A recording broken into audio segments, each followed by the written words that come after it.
Everyone,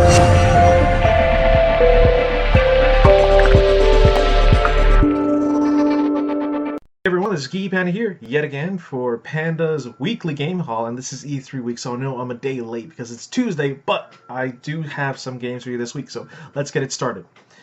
Now, first and foremost, it is a classic game that really kick-started the series. It didn't start with it, but it definitely helped boosted it. Grand Theft Auto 3 for the PlayStation 3. I remember that my dad did not want me to play this game, and somehow I was able to play it, and that's all it took. But no, this was what made basically Grand Theft Auto today. You know, full 3D open world. And it started on the PlayStation 2 and then eventually got onto the Xbox and the PC. But this is one of the best games out there. And the protagonist doesn't talk. He is actually mute, I believe. Next one's coming up is going to be an interesting one. Dead or Alive Ultimate. This is both the first and the second disc. This is for the original Xbox. I bought it because I loved playing Ultimate back on the original Xbox, and why not? These games are really cheap, and it just adds to my collection. Sadly, it doesn't have the outer sleeve case, but I will try to buy it separately because it should be pretty easy to find with eBay. But should is a key word, but still.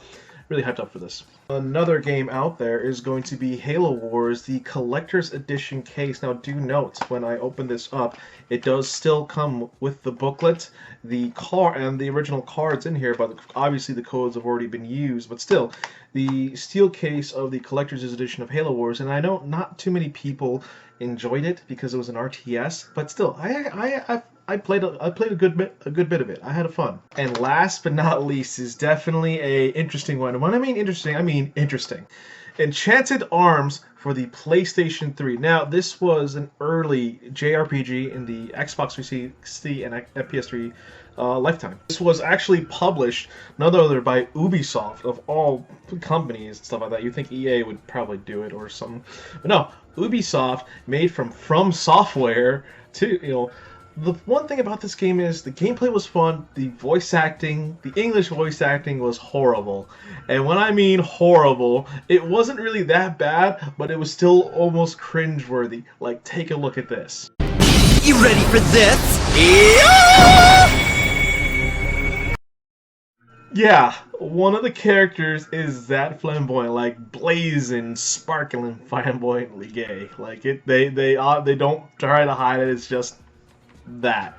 So still, I actually haven't beaten this game. I got up to the feudal Japan area and I stopped playing it, and I actually wish I completed it, so that's why I got it again so I can beat the game finally. So I obviously have to start from, you know, from the beginning, but still I'm excited to play this once more. That is it for today. Obviously it's we got some good interesting stuff here with the PlayStation 3, Xbox 360, PS2, and Xbox Original. It's basically a one-for-one if you really think about it. No retro games at all, sadly, but that may change later on when I, you know, it just really depends on as far as the N64 stuff, and eventually I'll be looking into getting a Sega Saturn and an SNES system. So still some interesting titles in here, and obviously, you know, out of all of them, you know, Halo Wars Collector's Edition, it's hard to find the tin case, but still I'm really pumped and excited to play Enchanted Arms. So that was it for this week's Panda's weekly game haul. Make sure you post down in the comment box. Like, have you played any of these games? You know, if so, post them down. And make sure you hit that subscribe button and that like button right there. And above all else, this is Geeky Panda here on the Geeky Panda Box. And remember, stay geeky, my friends.